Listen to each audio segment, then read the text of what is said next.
Lipstick, lies, and lobster rolls. That night, sleep was a joke. The stranger in my bed might have been a con artist. Was everything she said a lie? I needed proof. The next day I had off, I booked a consultation with the local spy guy, who showed me gadgets straight out of a Bond movie. I want tiny, undetectable stuff, I pleaded. He pulled out cameras so small they could fit in a thimble and GPS trackers disguised as USB chargers. I was amazed, why didn't I get into espionage? I settled on a few stick-on cameras, a USB charger cam, and GPS trackers for her car and phone. On the way home, I thought, why am I turning into a low-budget Sherlock? But no, I needed answers, not confrontations.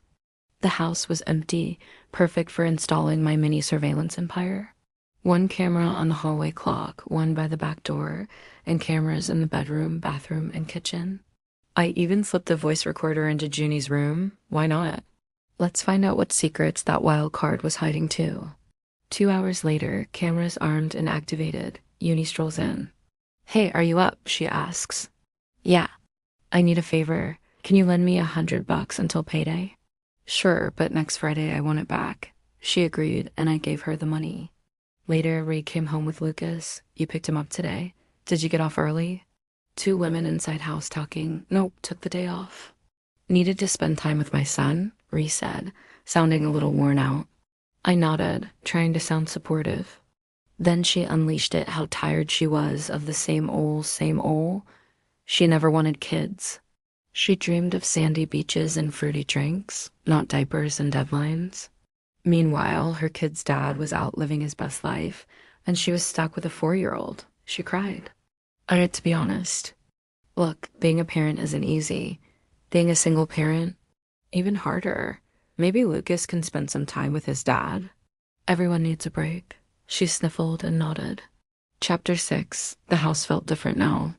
The silence wasn't peaceful, it was loaded.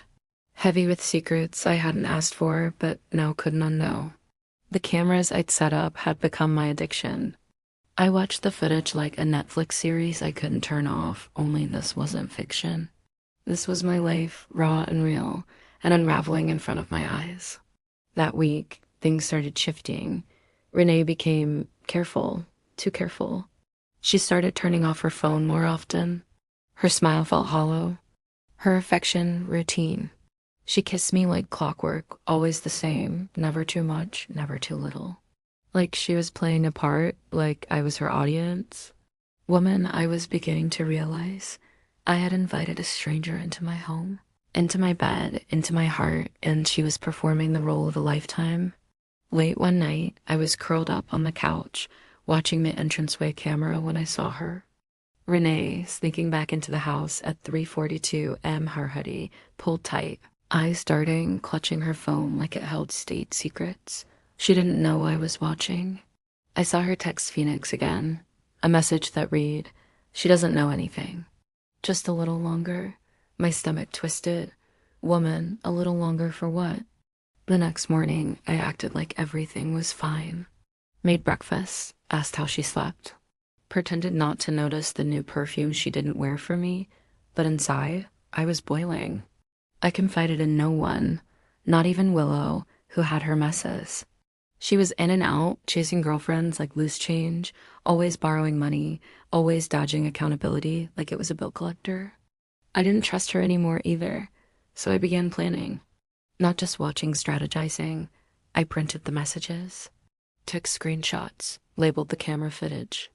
Adult woman, I kept a journal of inconsistencies, days off that didn't match up, lies about errands that led nowhere. Missing wine bottles, new clothes I never saw her wear around me. I wasn't just hurt. I was building a case, not for the courts, no.